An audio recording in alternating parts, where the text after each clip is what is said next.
अब तक आपने देखा। कोमल, कोमल, नया धंधा शुरू कर रहे हैं, 12-15 लोगों का जरूरत है। पैसे का फिक्र करने की जरूरत नहीं है, बस काम हो जाना चाहिए जल्दी से। तुम्हारे कहने पे हम उसके पीछे गए थे। हमें यकीन हो गया लाखन ठाकुर कि एक कल की आई लड़की ने एक पल में आपका प्यार बदल दिया है। इस थप्पड़ का जवाब अब खुद लाखन ठाकुर देंगे और अब तुम रोक सको तो रोक लो। अब देखिए आगे।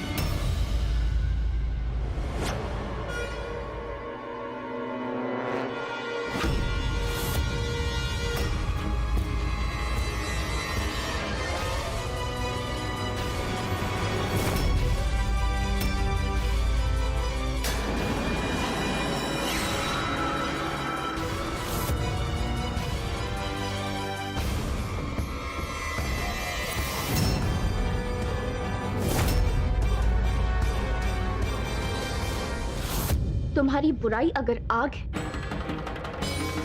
तो हम पानी हैं, जिसकी शीतलता बड़ी से बड़ी आग को बुझा देती। और कोमल, तुम तो हमें हराने से, इसलिए अब भी वक्त है, संभल जा, वरना इसी तरह जलकर राख हो जा।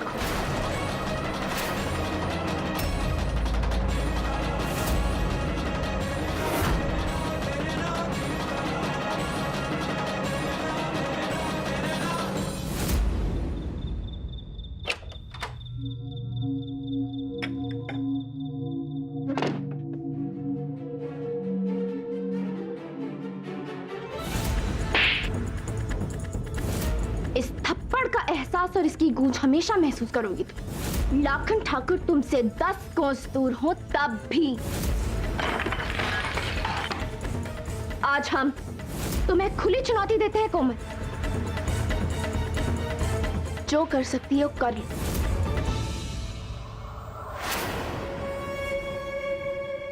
हमको थप्पड़ मारी, हमको थप्पड़ मारी तुम। इतनी भड़ की लड़की, इतनी हिम्मत। तुम हमको थप्पड़ नहीं मारी हो, अपने किस्मत को मारी हो। तुमको पता नहीं है, बिंदिया को सुधारने चली हो ना तुम।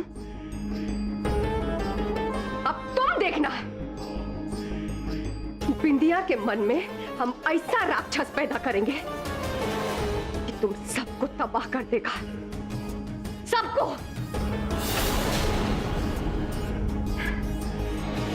और रही बात लाखन ठाकुर की,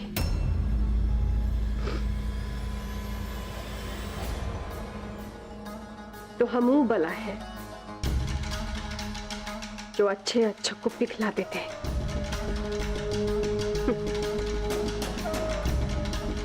तो लाखन ठाकुर कौन सा तोप है?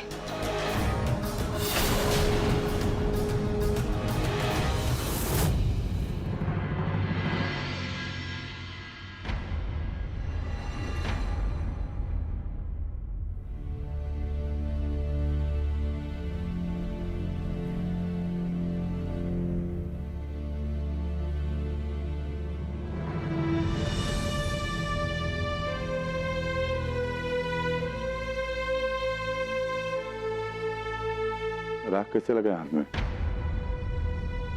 वो घर में गंदगी बहुत हो गई थी, तो बस वही साफ कर रहे थे। और अभी तो बहुत कुछ साफ करना बाकी। सुनो, कुछ कहना था तुमसे। सॉरी।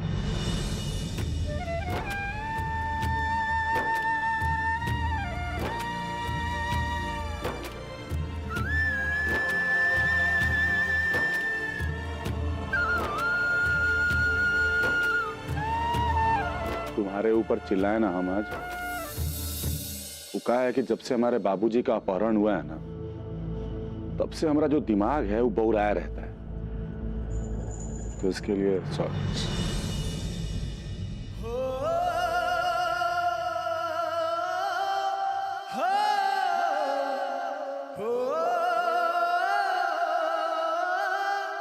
सॉरी मत कही। आप तो किसी की मदद ही कर रहे थे, हमने गलत समझ ली, इसलिए हम सॉरी कहते। तुम सॉरी मत बोलो, बल्कि हमको अच्छा लगा ये जानकर कि तुम हमसे इतना प्यार करती हो कि हमारे ऊपर सिर्फ अपना हक समझती हो।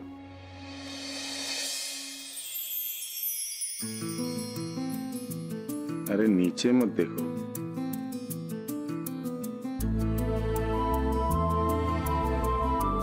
कुछ कहो। आप तो बिना कहे हमारे मन को, हमारे प्यार को समझ लेते हैं। आज भी समझ लीजिए। तुम्हारा प्यार ही तो है हमारी हिम्मत बांधे हुए कि एक दिन सब कुछ ठीक हो जाएगा। ईश्वर हमारे प्यार को हर बुरी नजर से बचाए। बहुत किस्मत वाले हैं हम, जो हमें आप जैसा जीवन साथी मिला लाखन ठाकुर। तो वादा करो कि ये साथ हमेशा ऐसा ही बना रहेगा। हम वादा करते हैं, ना ये साथ टूटेगा और ना ही एक दूसरे पर विश्वास।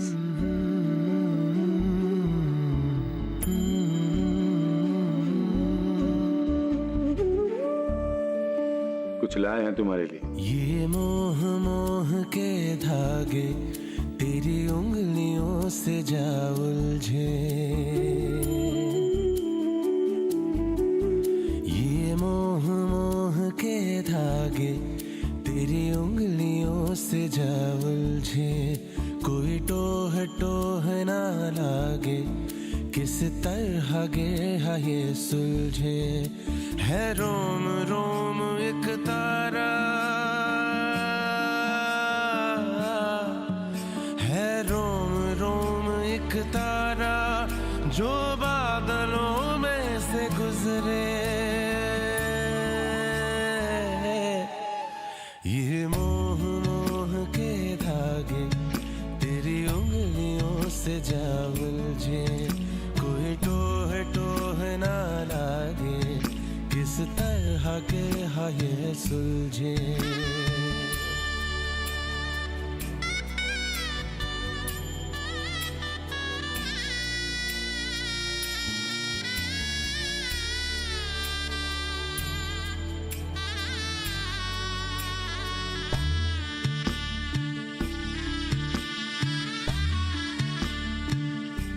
तू होगा जरा पागल, तूने मुझको है चुना। तू होगा जरा पागल, तूने मुझको है चुना। कैसे तूने अनकहा सब सुना। तू होगा जरा पागल, तूने मुझको है चुना।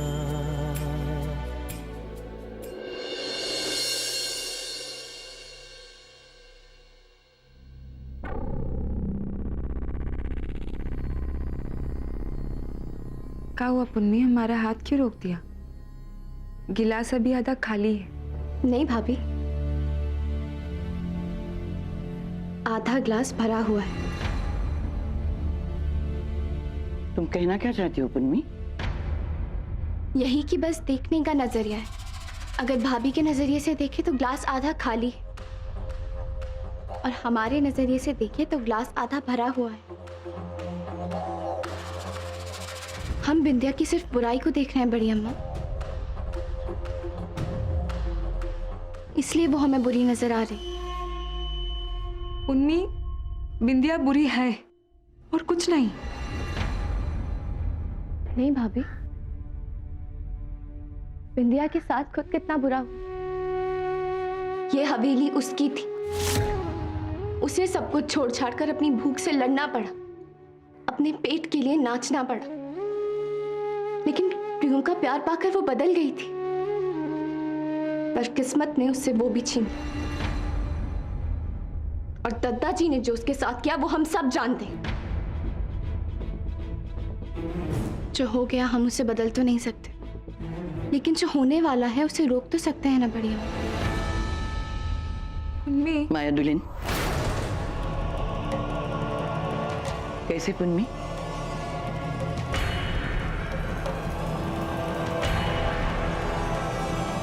उसे एक मौका देकर बड़ी अम्मा। हम मानते हैं कि इस दुनिया में कोई इंसान बुरा नहीं होता, बस हालात बुरे होते हैं और हमें वही हालात बदलने होंगे। बिंदिया हमें बर्बाद करना चाहती और हमें उसे अपना रक्षक बनाना है। मतलब तुम बिंदिया को इस घर का? हाँ, क्योंकि अब यही एक तरीका बचा है। अब बस देखना यह है कि शिकारी अपना शिकार करता है या उसे अपने शिकार से ही प्यार हो जाता है।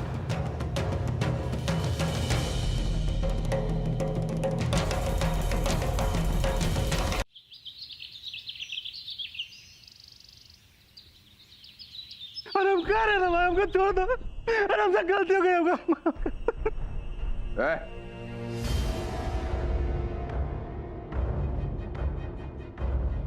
आज किस विषय पर नौटंकी चल रहा है यहाँ?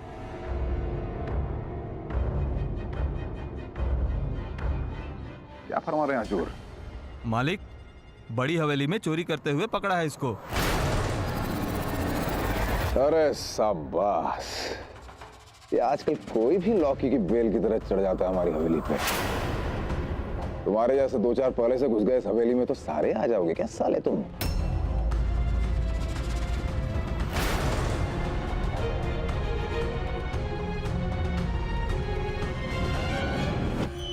खेल तो खेल दिया, लेकिन वो तो आई नहीं।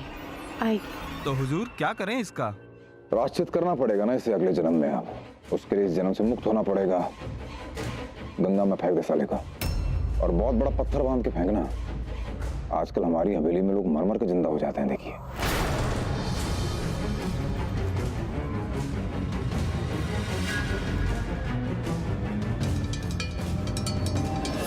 ये कैसा इंसाफ है ठाकुर साहब? अरे हमने गुनाह का सजा हमने बीबी और लड़कन के, अरे हमको कुछ हो गया तो ये सब भूखे मर जाएंगे सब। साले तो हमारे बच्चे भी हमारी कमाई पे पलते हैं ना, कि तेरी दुआओं पे पलते हैं। लेके जा। औकात नहीं है तुम्हारी किसी को सजा सुनाने की।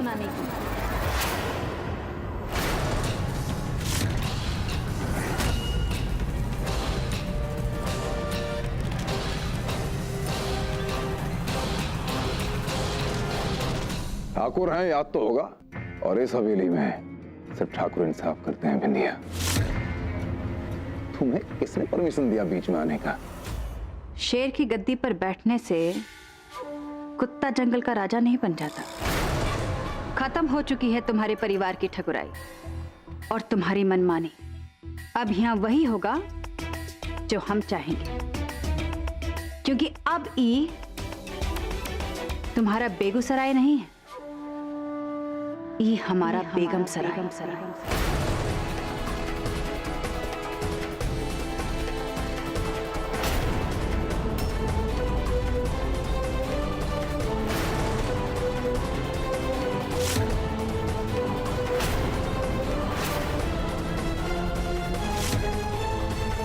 पीछे रख ले इसे, डर लगता है हमें। देखिए ना कभी। तस्वीर रखिए, आइए।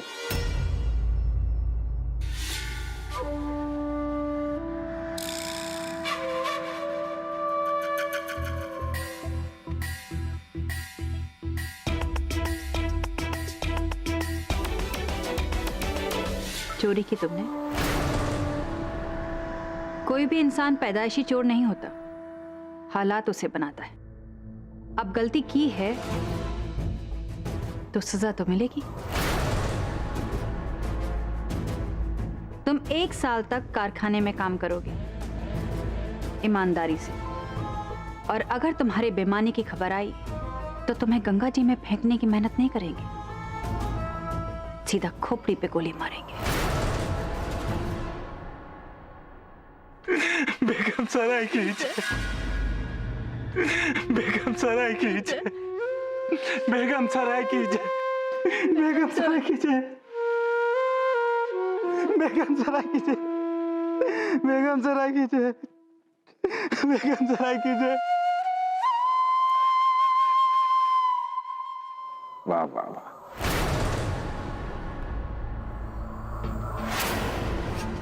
कितना अच्छा फील हो रहा होगा ना तुम्हें, एक 2 टके के चोर से वाहवाही सुन के। इस जन्म में तो बेगूसराय में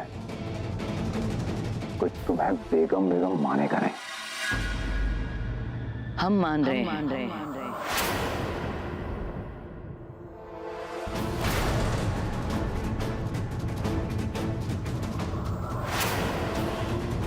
हम बेगूसराय को बेगम सराय मान रहे हैं।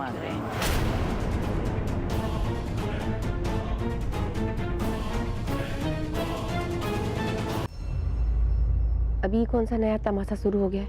ससुरी हमको भी तो समझ में नहीं आ रहा है। बड़ी अम्मा अचानक अपना रंग कैसे बदल लिया भाई? कल तक तो बिंदिया मुर्दाबाद थी, ये आज अचानक जिंदाबाद कैसे हो गई? हम जानते हैं बिंदिया, तुम्हारे साथ जो भी हुआ बुरा हुआ। जैसा तुमने कहा कि कोई भी आदमी जन्म से चोर नहीं होता, ऐसे हम भी मानते हैं कि तुम बुरी नहीं हो। तुम अभी जैसी हो उसके पीछे वो हालात है जो कहीं ना कहीं हमारी वजह से हुए थे। उन सब के लिए हम तुमसे माफी मांगते हैं और प्रायश्चित के तौर पर तुमको बेगम सराय स्वीकार करते हैं। ए बुढ़िया, हमसे ज्यादा नाटक नहीं करना, समझी कि नहीं? हम तुम्हारी रग रग से वाकिफ हैं, इसलिए ई नौटंकी ना हमारे सामने नहीं चलेगी। हम अच्छी तरह जानते हैं कि तुम जो भी करती हो उसके पीछे कोई ना कोई चाल जरूर होती है।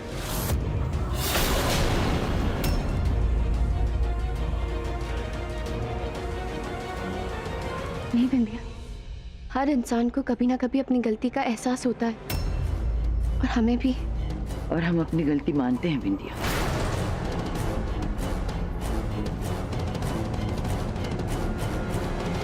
अच्छा है, लेकिन सिर्फ आपके मानने से क्या होता है? सबको मानना पड़ेगा, खासकर उसको जिसने गलती की।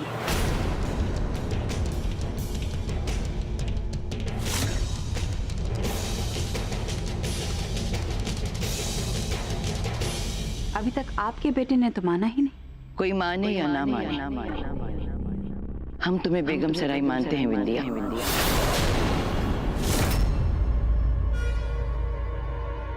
और कल हम खुद अपने हाथों से तुम्हारा तिलक भी करेंगे।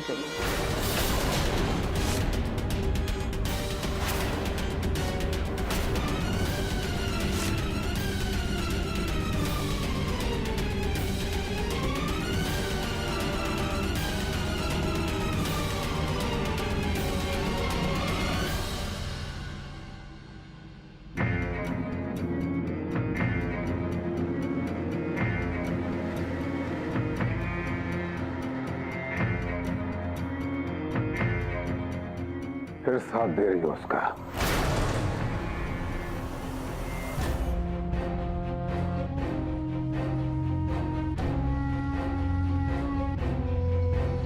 शर्म नहीं आता कि तुम सब लोगों को?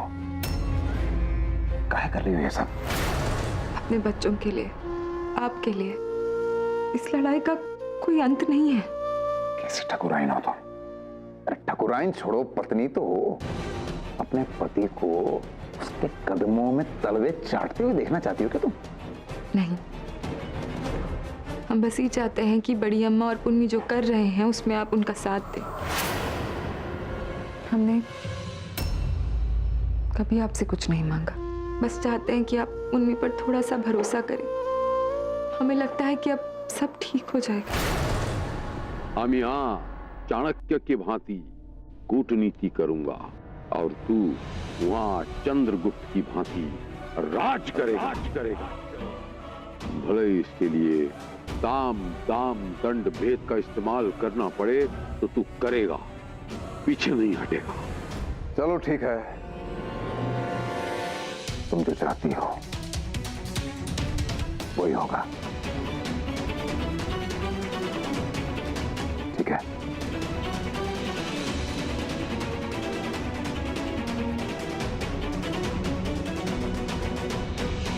चलो बिंदिया, तुम भी अपना बेगम सराय होने का शौक पूरा कर लो। अब हम भी इतने ताकतवर बनेंगे कि एक लात मारेंगे और तुम बेगम सराय के सिंहासन से नीचे धूल में पड़ी नजर आओगी। All the best.